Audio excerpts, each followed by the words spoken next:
Hello and welcome to Affinity. When you're editing a picture, often what you're doing is a repeated sequence of two things. First is you select an area, which might be a large area or even a very small area, and then you make some adjustment to it. You might make it whiter or darker or sharpen it or so on. So we're going to have a look at that and also in this introduce a few more of the ways of selecting, but then using adjustments that we've already covered. So I'm going to start off here, and we're going to start with the select here in the menu, and down here you've got a set of things. You can select colors, which is red, green and blues, tonal range, which means how light or dark it is, which is the ones in the middle, the darker and the lighter ones. The alpha range I would ignore for now, because this is about whether the picture is actually transparent, and we're going to come on to that another day. And sampled colours, you can choose a colour, and we'll do that in a minute. But let's start off. We're going to go to colour range and we'll select reds. And in this picture, the reds you've got here are going to be in the stripes of the flags. There's also going to be the ones in the wall, in the floor here. You can't see the dotted lines around it because it's only a bit selected, and the dotted line goes around if it's like at least half selected.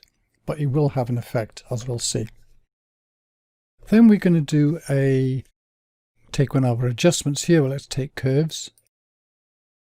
And another trick is once you have selected the adjustment, you can get rid of the dotted lines. You can go to select and deselect, or as it shows there, you can hit Ctrl D. And the adjustment will still now continue to affect only those things you've selected. So you can see here, as I move this up here, I'm brightening it, I'm pulling it up, and the other way I'm pushing it down. So let's make the reds nice and bright like that, pull them up a bit. You can see the way the walls are being affected and the floor a bit, but the main thing is going to be the stripes in the flags. So I'm going to watch that. And then I'll merge that. Then what's going to do next? I know I'm going to do a select and the tonal range and select the middle tones as opposed to the shadows or the highlights. So if you like, the greys as opposed to the whites and the blacks, but in colour as well. This affects a lot of the picture because a lot of the picture is often in the midtones. And what we'll do here is actually a trick, and this is a useful trick as well. I'm going to go to filters, sharpen and unsharp. And the reason for sharpening here is you can often get noise in shadows, and if you sharpen noise it just gets nastier. But you can also get in the sky, it can get blotchy and things. You make the sky blotchier and you don't want a blotchy sky.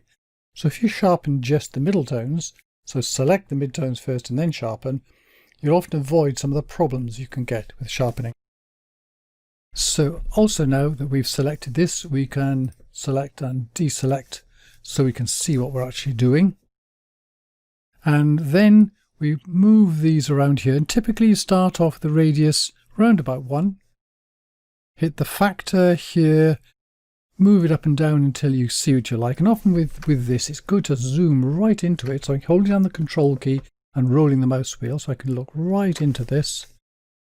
And then if I change the factor, I can see in detail there what's happening to the pixels. So I need to move it up quite a lot here. So I'm going to hit Ctrl 0, which gets me all the way out again. So Ctrl 0, there we go. And I'm going to look at other areas to see if I've gone too far. And that's not too bad. So Ctrl 0 again to go back out again, and we'll keep that. So I'll apply that. And last of all, I'm going to do a select sampled color. So I click on select here and go down to select sampled color.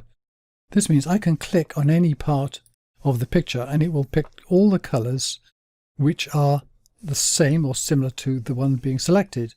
So I'm going to take the blue in the flag there, and then the tolerance here, the slider, gives me more colors which are kind of like that, or less colors which are like that. So I can go all the way down. It's just going to take a very few. So I'll have maybe a bit like this. So the other blues kind of come along with this as well. So I'll go to round about there. So it's a darker blue. Notice the lighter blue with the flags in the sun is not being picked up here. But that's okay because we just want to perhaps lighten these a bit. So I click on apply there. So I got that selected. Now let's use the HSL. So I click up on that, that's hue, saturation and luminance. And deselect so I can see what's happening. Now then, what I think I can do here is I can change the colour a bit. I don't want to change it too far, but if I change it just a little bit, and what you can see here is the inner circle here is the blue and the outer circle is the purple. So you're making it just a bit more purple, a little bit of that into there. And then if I turn up the saturation, it's going to make that a little bit stronger blue. And if I turn up the luminosity, it's going to make that just a little bit lighter as well.